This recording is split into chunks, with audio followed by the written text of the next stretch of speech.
Bonsoir à tous et bienvenue. Merci de nous avoir rejoints pour cette seconde étude du thème que nous avons initié lors de notre dernière rencontre, une bénédiction troublante. Troublante. Laissez-moi vous dire en liminaire que le Christ, en parlant à ses disciples, leur dit qu'il n'était pas prêt à entendre certaines choses qu'il avait à leur dire. Si nous approchons du retour du Christ, ce que le Christ voulait dire à ses disciples, quand va-t-il le révéler? Nous comprenons que ce que Daniel avait prophétisé, que c'est après les 1335 jours que ceux qui ont de l'intelligence comprendraient, s'accomplit maintenant.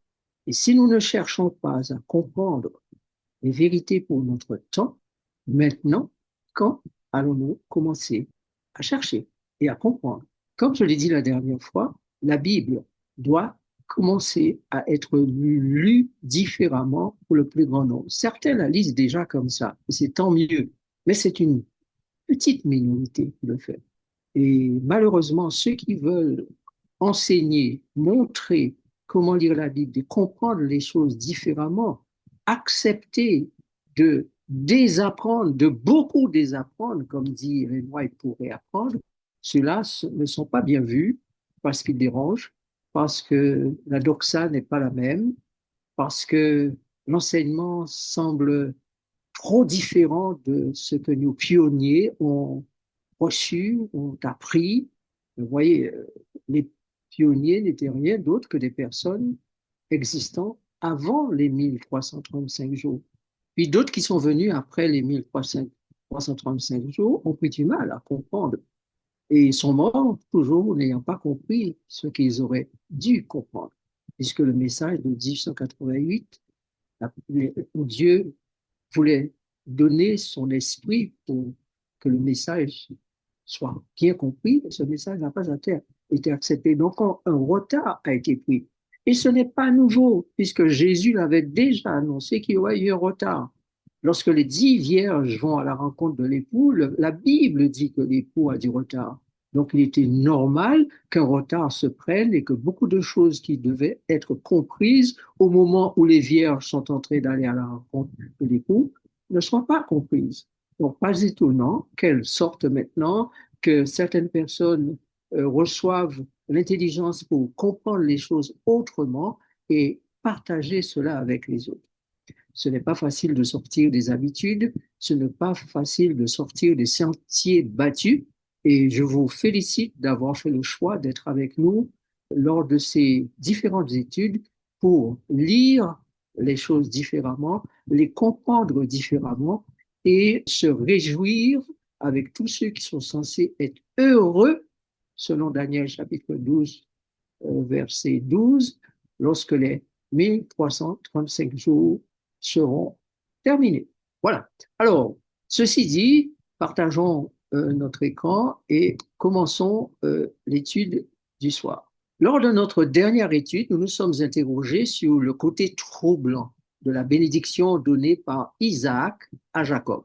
En effet, n'est-ce pas troublant que le premier fils Ésaü, qui n'avait rien fait de mal personnellement contre Jacob, reçoive une malédiction et que le deuxième fils, menteur, trompeur, usurpateur des droits d'Ésaü, reçoive la bénédiction. Ceci est hautement troublant dans la parole de Dieu. Dieu est un Dieu juste quand même. Pourquoi la malédiction sur Ésaü? Pourquoi la bénédiction à Jacob?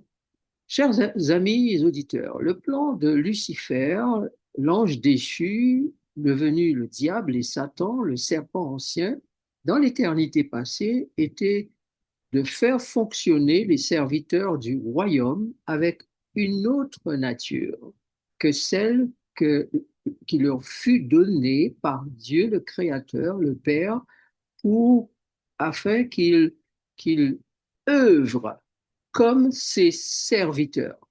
Lucifer a voulu une autre nature qui lui donne de prendre d'autres plaisirs interdits qui, malheureusement, étaient destinés à empêcher l'esprit, l'ange qu'ils étaient, de vivre dans la communion intense avec Dieu, dans une symbiose parfaite, dans une unité parfaite avec le Père et sa parole, de fonctionner parfaitement pour le déroulement du continuel, du perpétuel.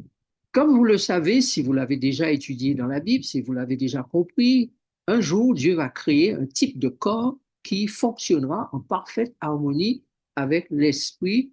C'est ce corps-là que Jésus a eu à la résurrection.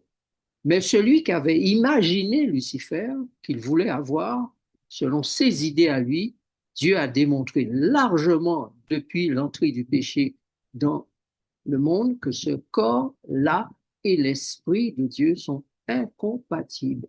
La Bible dit que cette nature ne se soumet pas à la loi de Dieu et qu'elle ne le peut même pas. Romains chapitre 6, si vous connaissez un petit peu l'argumentation de l'apôtre Paul.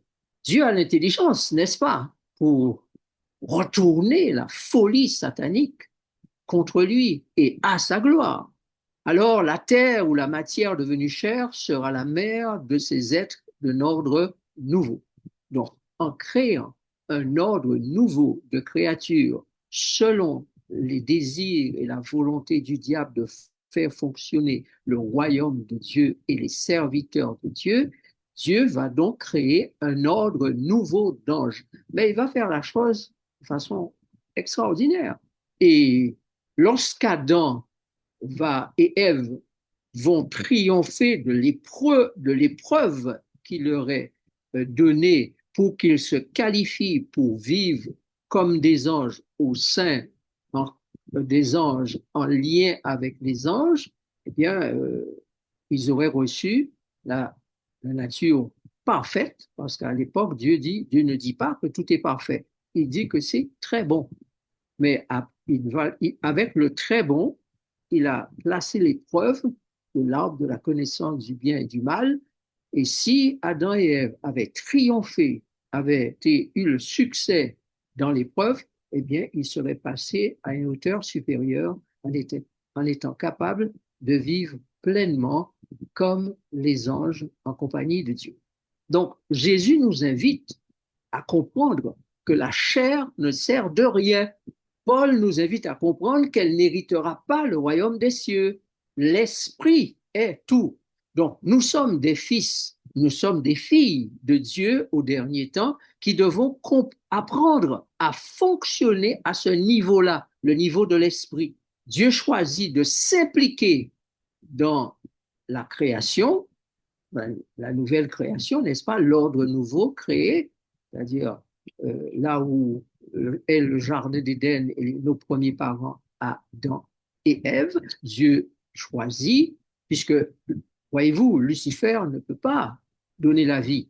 Il ne peut pas, il a des idées, il veut que Dieu les mette en œuvre, mais lui ne peut pas les mettre en œuvre parce qu'il n'a pas le pouvoir de donner la vie. Alors Dieu s'implique, il va mettre en œuvre tout cela selon le plan prévu de toute éternité pour que la pensée et la gloire de Dieu soient exposées à tout l'univers, mais aussi que les pensées et le caractère de Lucifer soient aussi exposés dans tout l'univers. Donc, ce que nous avons appris dans cette première étude sont des bases solides pour mieux comprendre ce qui s'est passé dans l'univers avec Lucifer et qui se poursuit aujourd'hui sur la planète Terre. Notre deuxième étude que nous sommes en train de faire maintenant va certainement étonner ou ravir quelques-uns. Soyez donc, mes amis, pleinement attentifs. La question que nous nous posons, ou la double question que nous avons, ce sont celles-ci. Qu'est-ce qui bibliquement nous permet de faire ces différentes affirmations? Ça, c'est la première question. La deuxième question, c'est comment le récit de Genèse chapitre 27 nous révèle-t-il encore plus de secrets ou mystères divins? Souvenez-vous que je vous ai dit la dernière fois que j'aurais à vous parler des 12 mystères de Dieu que nous trouvons dans la Bible, mais que beaucoup ne connaissent pas. Pour l'instant, nous nous arrêtons à savoir que comprendre l'Ancien Testament, c'est avoir la clé pour comprendre les 12 mystères, ou disons les mystères de Dieu, qui sont réservés à ceux qui vivent à la fin des temps, puisque vous savez que même à Daniel, Dieu dit, les mystères de Dieu, les secrets de Dieu, Daniel, ne sont pas pour toi. Toi, tu vas aller te reposer et tu te réveilleras au dernier jour, le moment venu, mais pour l'heure, c'est le livre de la vérité avec tous ses secrets, avec cette compréhension qu'il faut avoir des choses qui sont passées, présentes et futures dans le royaume de Dieu, eh bien, ce livre-là sera ouvert à la toute fin des temps. Maintenant, mes amis, ce que nous faisons est d'une extrême importance, car nous allons avoir des outils pour comprendre le livre de la vérité. Mais voici un rappel avec 5 textes ou 4 très importants. Nous commençons par Jean, chapitre 5, 39, qui est un rappel, et les autres textes. Pour répondre aux questions posées tout à l'heure, nous allons réaffirmer ou remettre en mémoire les principes bibliques majeurs de compréhension ou d'interprétation des textes de l'Ancien Testament. C'est-à-dire, et j'emploierai un mot savant, vétérotestamentaire. Donc, quand vous entendez ce nom-là, néo-testamentaire ou vétérotestamentaire ou néo-testamentaire, vétéro, c'est l'Ancien Testament, néo, c'est le Nouveau Testament. Premier texte, Jean 5, 39. Vous sondez les Écritures parce que vous pensez avoir en elles la vie éternelle. Ce sont elles qui rendent témoignage de moi. Nous comprenons, chers amis, à ce stade de notre étude, que le Christ est la clé principale d'interprétation des écrits de l'Ancien Testament. Quand il dit les Écritures, à l'époque de Jésus, le Nouveau Testament n'existe pas. D'accord? Donc, il parle de l'Ancien Testament, la Torah, les écrits des prophètes, les psaumes, les écrits de Moïse, prophètes et psaumes. D'ailleurs, il le dit très bien dans Luc chapitre 24. Deuxième texte. Or, tout ce qui a été écrit d'avance l'a été pour notre instruction, afin que, par la patience et par la consolation que donnent les Écritures, nous possédions l'espérance. Donc, l'Ancien Testament a été écrit pour que l'Église fondée par le Christ dans les derniers temps, puisque les derniers temps commencent avec le Christ, un peu plus de 2000 ans après le Christ, cette Église-là puisse être en mesure de comprendre ce qui s'est passé, se passe et se passera. 1 Corinthiens, chapitre 10, verset 11. Ces choses leur sont arrivées pour servir d'exemple et elles ont été écrites pour notre instruction à nous qui sommes parvenus à la fin des siècles. Que dit Paul ici? Les choses qui sont arrivées à Jacob, à Adam, à Noé, à Moïse, à Jérémie, enfin au roi, etc., etc. Nous avons plein de personnages. Ces choses qui leur sont arrivées, y compris le peuple d'Israël lui-même, hein, ces choses qui leur sont arrivées sont des choses pour nous servir d'exemple. Mais regardez bien, elles ont été écrites pour notre instruction, à nous qui sommes parvenus à la fin des siècles. Donc, nous qui sommes à la fin des siècles, nous devons lire ces choses pour être instruits des secrets divins, des mystères divins, de ce que Dieu veut que nous comprenions à la fin des siècles.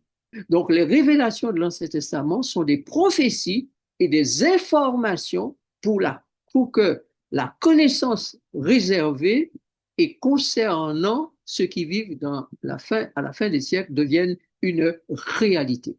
1 Pierre 1, verset 12. Il leur fut révélé que ce n'était pas pour eux-mêmes, mais pour vous.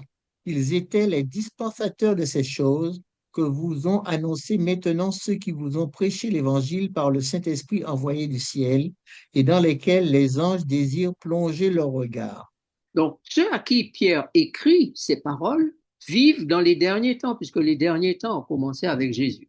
Après avoir à plusieurs reprises et de plusieurs manières parlé à nos pères par les prophètes, Hébreux chapitre 1, verset 1er, Dieu, dans ces derniers temps, nous a parlé par le Fils qu'il a établi héritier de toutes choses. Donc, les derniers temps ont commencé avec Jésus. Donc, Pierre dit, ce qui leur fut révélé, ce n'était pas pour eux-mêmes. Donc, Ce que Dieu a révélé à Daniel, à Isaïe, à Jérémie, aux autres prophètes, petits prophètes et autres grands prophètes, à Moïse et à tous les autres, et qui ont été écrits dans l'Ancien Testament, ces choses-là n'étaient pas pour eux, mais pour vous qui vivez dans les derniers temps. Et ces choses vous sont dispensées parce que vous avez à prêcher un évangile très particulier. D'accord? Et même les anges désirent comprendre ces choses-là. Donc, ceux qui ont joué des rôles dans les scénarios décrits dans l'Ancien Testament étaient des dispensateurs de vérité pour ceux des derniers temps. Dieu a choisi de donner un traitement de l'information à ceux qui ont vécu pendant les 4000 ans avant la venue de Jésus, et il a choisi de donner un autre traitement à l'information pour ceux qui vivent dans les derniers temps, les derniers jours. Donc tout ça, nous devons le comprendre pour nous dire, ah mais Dieu doit nous révéler des choses, mais quelles sont ces choses que Dieu veut nous révéler? Quelles sont ces choses qu'il a réservées à ceux qui vivent à la fin des temps? Comme beaucoup ont été instruits depuis plus de 100 ans, près de 200 ans maintenant, ils ont été instruits par les pionniers qui eux-mêmes n'avaient pas tout compris, etc. Et que l'Église s'est fondée sur ces révélations, ces doctrines bibliques, eh bien, on continue à se dire, si ce que les pionniers ont dit est vrai, pourquoi faut-il comprendre autre chose? Les fondamentaux ne changent pas parce qu'ils sont aussi révélés dans l'Ancien Testament, mais il y a des choses que l'Ancien Testament révèle et que les pionniers n'avaient pas entendues, n'avaient pas compris, n'avaient pas étudié, n'avaient pas connu et que nous sommes censés connaître car la vérité est progressive. Et au fur et à mesure que le temps passait, Dieu se proposait de révéler davantage de ce qui doit être connu, de ses secrets, de ses mystères, après les 1335 jours. Voici ce que Daniel dit. Mais je veux te faire connaître ce qui est écrit dans le livre de la vérité. Personne ne m'aide contre cela, excepté Michael, votre chef. L'ange Gabriel qui vient vers Daniel lui dit, Daniel, je veux te faire connaître ce qui est écrit dans le livre de la vérité. Mes amis, si Daniel reçoit le livre de la vérité, ça veut dire que ce qui est écrit avant était mensonge. Voilà pourquoi beaucoup de gens sont choqués quand je leur dis que la Bible est un livre de mensonges et de vérité. Mais vous comprenez bien que c'est ce que Daniel est en train de recevoir de la main de l'ange. Il va lui confier le livre pur cette fois, le livre qui n'a pas de mensonge. Parce que ce que nous devons comprendre, c'est que le diable a reçu de la part de Dieu la liberté totale jusqu'à ce que le temps des nations soit terminé. Le diable ment aux nations, il ment au peuple de Dieu, il ment aux anges, il ment à l'univers, il ment à tout le monde. Et Dieu n'empêche pas les prophètes d'être titillés par le diable. Quoique Dieu parle à ces mêmes prophètes, mais le diable leur a parlé aussi. Il veut les troubler, il veut les séduire, il veut leur faire transmettre. Et Dieu reste en accord avec la promesse qu'il a faite à Lucifer. Je ne t'empêcherai pas de faire ce que tu veux tant que le temps des nations n'est pas accompli. Et vous avez un exemple frappant, c'est celui de Balaam, qui était un prophète de l'Éternel, mais qui a été séduit par Lucifer et qui est venu prêt à maudire le peuple. Mais finalement, Dieu met dans sa bouche des paroles de vérité. Les esprits qui sont là, je parle d'esprit des prophètes, peuvent être influencés par l'esprit satanique. Heureusement pour nous, la grande majorité ne se sont pas laissés influencer, n'est-ce pas? Mais ils ont révélé les mensonges du diable. Et prochainement, nous allons nous attarder à lire des choses que nous prenons comme vérité, mais qui sont des mensonges sataniques. D'accord? C'est pas parce que ça sort de la bouche de Dieu que c'est nécessairement la vérité absolue. Dieu peut nous dire la vérité concernant le diable, mais la chose est dite et traduite dans la Bible de telle manière que, puisque c'est la Bible, eh bien, tout ce qui est écrit dans la Bible est véridique. Non, tout ce qui est écrit dans la Bible n'est pas véridique.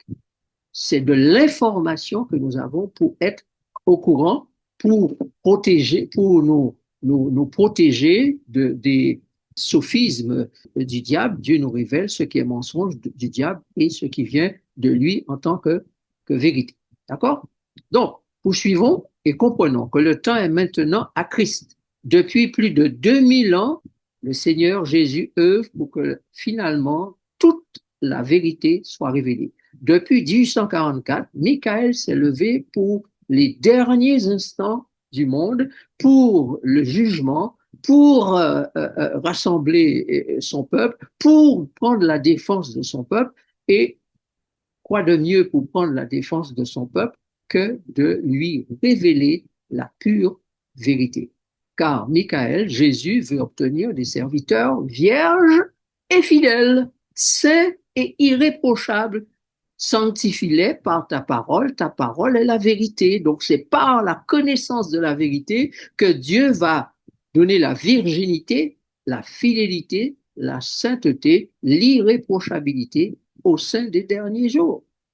Lorsque nous appliquons au texte vétérotestamentaire de l'Ancien Testament la clé donnée par Christ et ses serviteurs du Nouveau Testament, notamment le serviteur Paul, nous découvrons les 12 mystères de Dieu et les écrits néo-testamentaires prennent alors tout leur sens. Tous les mystères, dans une lecture attentive du texte de l'Ancien Testament, se dévoilent. Plus mieux on lit l'Ancien Testament avec les clés prophétiques, les clés d'interprétation, plus les mystères de Dieu se dévoilent. Et je vous ai dit que je vous en parlerai plus amplement un de ces jours. Daniel nous fait savoir que la vérité doit être révélée quand et à qui? Aux intelligents après les 1335 jours. Vous voulez savoir pourquoi? Je le dis et je le répète et je le rabâche et je le redis et je le redirai encore. Regardez ce que dit Daniel chapitre 12, versets 9, 10 et 12. Il répondit, va, Daniel, car ces paroles seront tenues secrètes et scellées jusqu'au temps de la fin. Plusieurs seront purifiés, blanchis et épurés, et les méchants feront le mal, et aucun des méchants ne comprendra, mais ceux qui auront de l'intelligence comprendront. Heureux celui qui attendra et qui arrivera jusqu'à 1335 jours. Donc, ce n'est pas une chose que Pasteur Navouer invente, hein. C'est juste que je comprends en lisant l'Ancien Testament l'Esprit de Dieu. Je fais beaucoup de prières et j'essaie de comprendre. Et heureusement pour moi, et heureusement pour vous qui ferez la même chose, l'Esprit commence à vous parler, à dire, tiens, tu as lu ça et ça, tu vois pas qu'il y a un lien là? Mets ça ensemble et comprends certaines choses. J'ai caché le trésor comme dans un champ et le royaume des cieux, c'est ça, hein, c'est un trésor caché, il faut aller fouiller, chercher, comprendre. Alors, vous voyez ici que Dieu dit, les choses seront tenues comment? Secrètes, scellées. Jusqu'à quand? Jusqu'au temps de la fin. Donc, à partir de la venue de Jésus, graduellement, Dieu révèle des choses. Et par la vérité qu'il révèle, ils vont être purifiés, blanchis, épurés. Les méchants, eux, vont continuer à faire le mal. Aucun des méchants ne comprendra. Mais ceux qui auront de l'intelligence vont comprendre. Et quand arrivera les 1335 jours, heureux ceux qui arriveront à ce temps-là, car la plénitude de la vérité sera donnée. Et ce qu'on n'avait jamais compris jusque-là, on va finalement le comprendre et ça va nous donner un bonheur, une joie intense. Je vous invite à ne pas rater ces sujets qui viennent, car ils vont être des révélations, des choses que Dieu veut que nous comprenions. Certains me taxent de vouloir nécessairement présenter de nouvelles lumières. Non, je ne cherche pas à présenter de nouvelles lumières. Je prends le texte et j'essaie de comprendre qu'est-ce qui, puisque Jésus a dit, je vous parle de moi, j'ai réservé ces choses pour la fin des temps, ce qui est écrit dans les psaumes, dans les prophètes, dans les livres de Moïse. J'ai réservé tout cela pour que ça soit bien compris à la fin des temps. Alors, moi, j'essaie juste de comprendre. Et quand je comprends, je dis, Eureka, bravo, j'ai compris. Je ne le savais pas, je ne l'avais pas compris avant, mais maintenant, oui. Donc, je vous invite à être de ces chercheurs, de ces étudiants de la Bible sous la direction de l'Esprit et nous pouvons travailler ensemble, vous et moi, pour pouvoir comprendre et aller plus loin, même si cela dérange ceux qui sont J'allais dire parmi les méchants, mais enfin, ouais. C'est la Bible qui le dit, hein, les intelligents comprendront, les méchants continuent à faire le mal. Donc, voilà. Mais je souhaiterais que le plus grand nombre soit intelligent. Alors, la place du Christ et de son Père a été convoitée. Alors, vous vous souvenez de notre question, qu'est-ce qui, dans le chapitre 27 de Genèse, nous permet d'avoir une révélation des choses qui se sont passées dans le ciel et que nous devons absolument comprendre. Premièrement, la place du Christ et de son Père a été convoitée, menacée, et nous allons comprendre pour quelles raisons. Nous allons lire ces textes, Ésaïe et Ézéchiel. Maintenant, l'histoire d'Isaac, Rebecca, Jacob et Ésaü nous révèle, illustre ce qui s'est passé dans le ciel entre le Père créateur et Lucifer. Te voilà tombé du ciel, astre brillant, fils de l'aurore. Tu es abattu à terre, toi le vainqueur des nations. Tu disais en ton cœur, je monterai au ciel, j'élèverai mon trône au-dessus des étoiles de Dieu. Je m'assiérai sur la montagne de l'assemblée, à l'extrémité du septentrion. Je monterai sur le sommet des nues, je serai semblable au Très-Haut. Le cœur de Lucifer s'est corrompu. Cette corruption est décrite ainsi. Moi, Lucifer, je vais monter au-dessus de Dieu. Je monterai au ciel, j'élèverai mon trône au-dessus des étoiles de Dieu. Je vais m'asseoir sur la montagne de l'Assemblée. Ça veut dire que je vais diriger. S'asseoir sur la montagne de l'Assemblée, c'est l'expression qui veut dire diriger l'Assemblée. Donc, à la place de Dieu, je vais diriger l'Assemblée des anges et de l'univers. Je vais aller à l'extrémité du septentrion. Allez, le trône de Dieu est situé au nord, au septentrion. Je monterai sur le sommet des nues.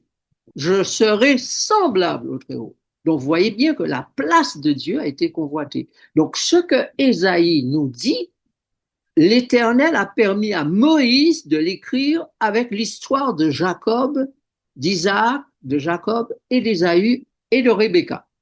Donc, quand nous lisons l'histoire et nous avons le texte d'Ésaïe sous les yeux, nous comprenons bien que Dieu a voulu nous faire comprendre. Mais ce qui va se passer, c'est que les deux textes vont se compléter en nous révélant des détails qui nous permettent d'avoir une idée plus claire de ce qui s'est passé. Regardons la suite. Un troisième texte pour nous éclairer. Et je dis en passant qu'il n'y a pas que trois textes qui nous parlent de ce qui s'est passé dans le ciel. Par exemple, l'histoire d'Absalom, celui qui se révolte contre David, est un scénario de ce qui s'est passé dans le ciel. Et si vous lisez attentivement l'histoire de la révolte d'Absalom, le fils de David, contre David, eh bien, vous allez comprendre comment Absalom symbolise Lucifer révolté contre Dieu.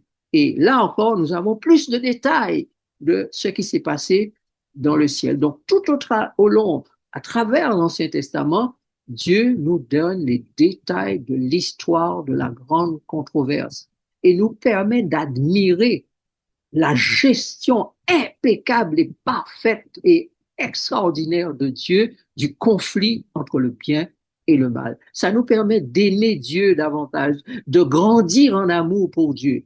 Or, nous sommes attristés par ce qui se passe avec Lucifer, même parfois en colère, mais nous comprenons Dieu, parce que la Bible a été écrite pour que la gloire de Dieu soit révélée, pour comprendre pourquoi Dieu a fait ce qu'il a fait et comment il a fait. Troisième texte, Ézéchiel 28, pardon, versets 2 et 6. Fils de l'homme, dis au prince de Tyr, ainsi parle le Seigneur l'Éternel. Ton cœur s'est élevé et tu as dit, je suis Dieu, je suis assis sur le siège de Dieu au sein des mers. Quoi, tu es homme et non Dieu, et tu prends ta volonté pour la volonté de Dieu. C'est pourquoi ainsi parle le Seigneur l'Éternel, parce que tu prends ta volonté pour la volonté de Dieu. Donc Lucifer est un être pensant, libre de penser.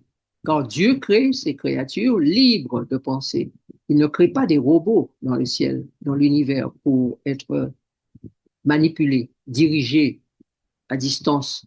Non, Dieu crée des êtres capables de réfléchir avec une intelligence avec un esprit, avec une mémoire, avec toutes les fonctions qui permettent à l'être d'exercer son libre arbitre, le libre choix. Donc Lucifer, libre de penser, pense qu'il peut faire les choses différemment. Il exprime sa volonté de voir les choses être différemment que ce que la volonté du Créateur, de Dieu, le Père, exprime. Et Dieu lui dit, mais Lucifer, tu prends ta volonté pour la volonté de Dieu, mais ce n'est que ta volonté. Il y a la mienne, toi, moi, ton Créateur, ton Père. Et Dieu va finir par lui dire que cette volonté que tu veux exprimer venant de toutes ces idées qui te passent par la tête, eh bien, voici ce qui va t'arriver. Ézéchiel 28, verset 15. Tu as été intègre dans tes voies, depuis le jour où tu fus créé jusqu'à celui où l'iniquité a été trouvée chez toi. Ton cœur s'est élevé à cause de ta beauté, tu as corrompu ta sagesse par ton éclat. Je te jette par terre, je te livre en spectacle au roi. Ainsi, mes amis, prenez le temps de lire ces textes pour y découvrir ce qui se bouillonne dans l'esprit de Lucifer. Le temps ne nous permet pas, nous reviendrons sur ces textes en d'autres saisons. Mais ce que nous devons comprendre, c'est que Lucifer est un menteur. Il a fabulé, comme on dit, et il est devenu un être qui se séduit lui-même. Il devient menteur et veut se faire passer pour l'égal de Dieu, voire le supérieur de Dieu ou supérieur à Dieu. Et le voilà qui parcourt l'armée des anges et il parle au nom de Dieu. Il exprime sa volonté comme étant celle de Dieu. Il y a donc eu, comme avec Jacob, un problème d'usurpation d'identité, de mensonge. Donc Dieu dit, mes amis, je vous explique avec l'histoire de Jacob qu'il y a usurpation d'identité. Et ça ne pouvait pas continuer dans le ciel. Il y a eu des mensonges proférés dans le ciel par Lucifer et ça ne pouvait pas continuer. Il a séduit par sa beauté, il a séduit par son langage. Vous voyez, il séduit par sa beauté et son langage, comme la femme est séduite par sa beauté et son langage dans le jardin d'Éden. Des paroles doucereuses. Comment Jacob s'est emparé de l'héritage et richesses d'Ésaü, et nous allons terminer avec cet autre aspect des choses. Comment Jacob s'est emparé de l'héritage aux richesses d'Ésaü. Ce que nous comprenons, c'est que comme Jacob s'est emparé de l'héritage aux richesses d'Ésaü, Lucifer s'est accaparé des richesses de Jésus afin de prendre sa place par la force. Alors son cœur et son esprit se sont remplis d'orgueil. Si vous lisez bien le chapitre 28, vous allez voir que Dieu dit clairement à Lucifer que tu t'es enrichi. Je prends le texte sous les yeux pour vous le citer rapidement. Il dit, par ta grande sagesse et par ton commerce, tu as accru tes richesses. Et par tes richesses, ton cœur s'est élevé. Donc, Lucifer est devenu quelqu'un avec le désir d'être riche, riche, de posséder plus que Dieu, au-dessus de Dieu. Et que tu dis que son cœur s'est corrompu. Regardez euh, le texte de Genèse 27, versets 28 et 19.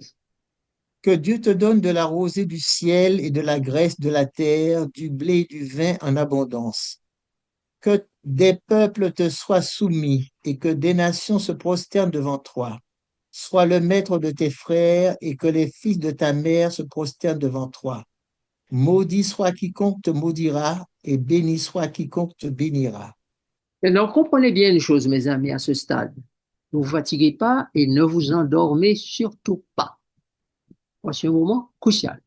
Quand vous lisez ce texte, vous lisez que Isaac a béni Jacob. Mais qui est Jacob au moment où Isaac le bénit? C'est un usurpateur, un menteur et un trompeur. Dieu, juste et bon, donne-t-il des bénédictions aux menteurs, aux usurpateurs, aux trompeurs? Oui, parce que c'est le cas. La Bible dit Dieu fait pleuvoir sur les méchants et sur les bons. Mais les méchants obtiennent les richesses d'une certaine manière Et les bons obtiennent la richesse d'une autre manière. Les mauvais utilisent le processus satanique comme Jacob, menteur, mensonge, tromperie, pot de vin, voilà, toutes les méthodes malhonnêtes, n'est-ce pas? Et ceux qui sont honnêtes et bons, eh bien, ils ont une autre manière d'agir et de s'enrichir. Donc, Dieu donne des richesses agricoles à l'époque, n'est-ce pas? C'est l'agriculture est roi hein, à l'époque. Richesses agricoles qui permettent de nourrir les foules. Et vous allez remarquer que les grands serviteurs du diable contrôlent l'agriculture. Ils contrôlent l'agriculture. Le diable cherche à contrôler les peuples, à avoir le contrôle des esprits, faire que tous les habitants de la terre l'adorent. Le texte dit que que des peuples te soient soumis, dit le texte au verset 29. Tous ceux qui ne veulent pas se soumettre à lui, qu'est-ce qui se passe? Eh bien, ils participent à sa malédiction. Ce qui était destiné à être des bénédictions à l'origine devient malédiction entre les mains du diable, entre les mains de ses associés, entre les mains de ceux qui fonctionnent avec son esprit, entre les mains de ceux qui sont des méchants. À l'époque où Jacob reçoit la bénédiction, il est un méchant, mais il vient usurper la bénédiction. Dieu ne lui empêche pas d'avoir la bénédiction, comme Dieu n'empêche pas les riches de s'enrichir, mais il ne marche pas selon Dieu. Mais alors, qu'est-ce qui se passe avec Ésaü? Pour Ésaü, il est dit, Isaac, son père, répondit et lui dit, voici ta demeure sera privée de la graisse de la terre et de la rosée du ciel d'en haut. Tu vivras de ton épée, mais en errant librement, ça et là, tu briseras son joug de dessus ton cou. Chers amis, qui est Ésaü? C'est le frère qui est considéré comme toujours le méchant, celui qui a volé le droit des neiges, qui a laissé négliger son droit des neiges qu'il a vendu pour un plat de lentilles. Pas sérieux, donc. Ésaü est le symbole de Jésus. Vous comprenez? Comprenez bien que Dieu endosse l'humanité avec toutes ses faiblesses, ses mauvais traits de caractère. Jésus endosse cette humanité. Et il est symbolisé par Ésaü, et ça paraît étrange pour beaucoup quand on le dit. Ah bon? J'avais toujours compris que c'était Jacob qui était le symbole de Jésus. Non, Jacob n'est pas le symbole de Jésus. Il est le symbole du méchant, du trompeur, du voleur, de l'usurpateur. Il est le symbole de l'humanité pécheresse. Comprenez? Maintenant, regardez bien la suite, ce que dit le texte. Christ nous a rachetés de la malédiction de la loi, étant devenu malédiction pour nous, car il est écrit, maudit est quiconque est pendu au bois, afin que la bénédiction d'Abraham eût pour les païens son accomplissement en Jésus-Christ et que nous reçussions par la foi l'Esprit qui avait été promis. Alors, qui est maudit là? Le texte dit c'est Christ. Christ nous a rachetés de la malédiction, étant devenu malédiction pour nous. Qui, dans l'histoire d'Isaac, de Jacob et d'Ésaü, reçoit la malédiction? Ésaü. Donc, il est le symbole de Jésus. C'est lui qui est maudit, comme Christ a été maudit et a été pendu au bois. Mais pourquoi? Pour que nous puissions recevoir en tant que fils d'Abraham par la foi la bénédiction. Car lorsque Ésaü est maudit, c'est par lui que Jacob est béni. Il prend le vêtement d'Ésaü, l'odeur d'Ésaü, il apporte le plat qu'Ésaü devrait préparer, etc., etc. Donc, il se déguise en Ésaü. Donc, il reçoit la bénédiction parce que tout ce qu'il a apporté à son père venait d'Ésaü. Nous qui sommes bénis du salut et de la vie éternelle, de qui avons-nous reçu ces grandes bénédictions? N'est-ce pas de Christ qui a été maudit à la croix? Ce dernier, dépouillé de tout, il s'est dépouillé, se rendant semblable comme un simple homme, jusqu'à la mort. Mes amis, Ésaü est donc le symbole du Christ, de qui tout vient pour que nous soyons enrichis, sauvés, bénis. Jacob a été béni de tout ce qui venait d'Ésaü. Ce dernier, Ésaü, maudit, dépouillé de tout, sera réhabilité par Dieu le Père, comme Jésus a été réhabilité par son Père. Et nous lisons cette histoire dans Hébreux chapitre 1er. Il a été réhabilité après son ascension. La Bible dit que nous étions errants comme des brebis. N'est-ce pas comme ça que la Bible décrit Ésaü comme étant errant? Nous n'allons pas lire tout le texte, le temps est pressé. Nous allons avancer. Nous regardons ce qui suit. Matthieu chapitre 19, versets 29 et 30. Et quiconque aura quitté à cause de mon nom ses frères ou ses sœurs, ou son père ou sa mère, ou sa femme ou ses enfants, ou ses terres ou ses maisons, recevra le centuple et héritera la vie éternelle. Plusieurs des premiers seront les derniers, et plusieurs des derniers seront les premiers. Autant marqué, ceux qui auront tout quitté pour être des serviteurs de Christ seront maudits. Un décret de mort sera prononcé pour les éliminer de la terre. Ils perdront tout. Ils ne pourront ni acheter ni vendre. Donc, vous comprenez bien cette parole de Jésus. Si vous voulez avoir la vie éternelle, décidez que vous allez vous séparer, c'est-à-dire vous détacher, quitter toutes ces choses qui sont pour le monde des bénédictions. Frères, sœurs, père, mère, femme, enfants, terre, maison. Il faut être prêt à laisser tout ça et apparaître comme des gens maudits, qui n'ont rien, ou qui doivent se battre, se battre, se battre pour exister. Des gens qui sont méprisés, des gens que l'on ne comprend pas, des gens qui paraissent comme des fous. Mais Jésus dit, si vous quittez tout, vous aurez le centuple et la vie éternelle. Et laissez-moi vous dire que ceux qui paraissent comme premiers seront derniers, et ceux qui paraissent comme derniers seront les premiers. Alors, mes amis, nous avons largement compris, et ce dernier texte nous en convaincra définitivement. 2 Corinthiens 5, verset 21. Celui qui n'a point connu le péché, il l'a fait devenir péché pour nous, afin que nous devenions en lui justice de Dieu. Ésaü n'avait rien fait de mal à Jacob, juste acheté de ses mains, normalement, un plat de lentilles, en payant avec son doigt d'aînesse.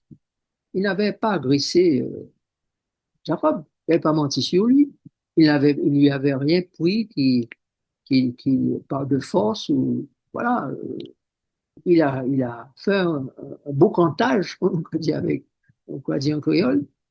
C'est comme un achat, bail coco pour savon. D'accord? Et pourtant, c'est lui qui a été maudit. Ésaü a d'abord été haï, il est présenté dans la prophétie comme le haï, le maudit, le condamné, mais aussi comme après celui qui est réhabilité, réconcilié avec Jacob, réconcilié avec Dieu, comme Jésus est réhabilité et qu'il a réconcilié le monde avec lui-même, avec Dieu, comme l'exprime la Bible, comme l'exprime Paul, a réconcilié le monde avec lui-même. Et lorsque nous lisons le livre des Hébreux, nous voyons que le Père dit de Jésus, ton trône, ô Dieu, est éternel, le sceptre de ton règne est un sceptre d'équité. Tu as aimé la justice, tu as haï l'iniquité. C'est pourquoi, ô Dieu, ton Dieu t'a oint d'une huile de joie au-dessus de tes égaux. Donc, Jacob représente l'humanité qui s'est identifiée au diable, à Lucifer, l'ange déchu, comme voleur, usurpateur, menteur, meurtrier, séducteur. Mais lorsque cette humanité prend conscience de ses péchés et du sacrifice consenti pour elle, elle se tourne vers Dieu et exprime le désir de rejeter la chair et ses passions pour vivre comme un esprit par l'esprit, reflétant ainsi le caractère du Père, le caractère de Dieu et de son Fils, son égal. N'est-ce pas troublant que le premier fils qui n'a rien fait de mal reçoive la malédiction et le deuxième, le menteur, le trompeur, reçoive la bénédiction? Dans les conseils divins, tout cela avait été prévu. La décision avait été prise. Et le texte de Jésus-Christ écrit par E.G. White, page 41, dit que Dieu a rassemblé toutes les richesses de l'univers et déployé les ressources de sa puissance infinie Il remet toutes ces richesses de l'univers entre les mains du Christ et dit à son Fils Jésus-Christ, tout ceci est pour l'homme, use de ses dons pour lui apprendre qu'il n'y a pas de plus grand amour que le mien sur la terre ou dans les cieux. C'est en m'aimant qu'il trouvera son plus parfait bonheur. Fin de citation. Mes amis, dans nos prochaines études, nous nous permettrons de découvrir tous ces mystères de Dieu, ceux qu'il a choisi de nous révéler au dernier temps afin de nous donner beaucoup de joie et la vie éternelle. Vous avez donc compris à travers ces deux études, puisque nous passerons à une autre la prochaine fois, que le mal, le péché sont devenus une source, une réalité, dans le ciel et dans le monde parce qu'un ange a pensé les choses différemment que Dieu le Père. Demandant à Dieu d'ailleurs de mettre en place un autre type de royaume, car il veut avoir un royaume différent qui fonctionne différemment. Et il va démontrer qu'il est capable de diriger un autre royaume mieux que Dieu.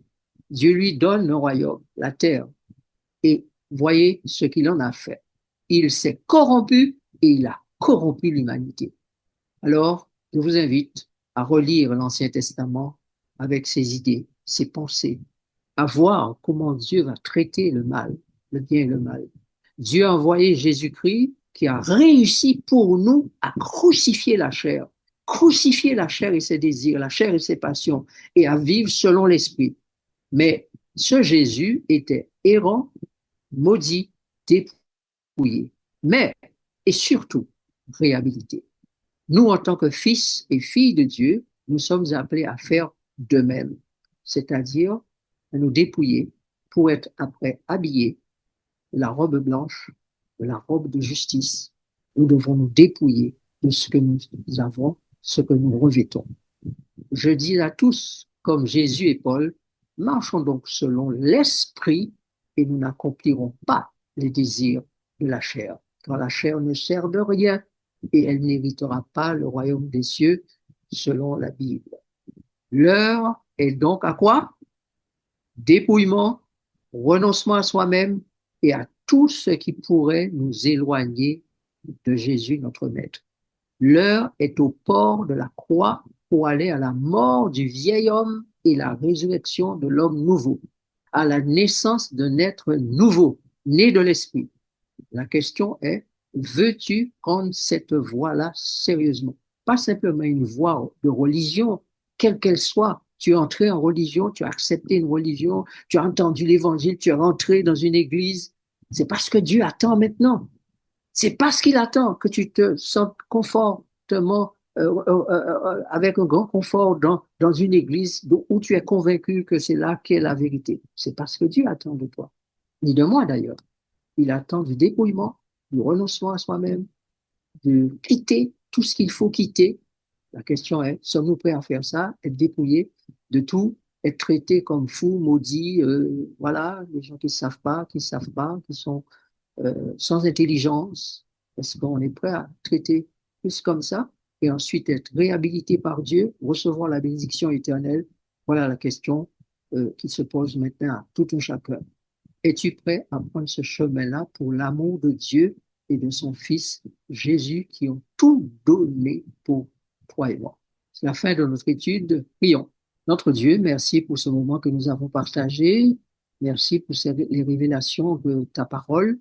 Merci de nous donner ces éclairages qui vont augmenter, faire grandir notre foi, notre amour pour toi, notre vision du royaume et du maître du royaume, et que nous soupirerions de plus en plus avec la fin du royaume de ce monde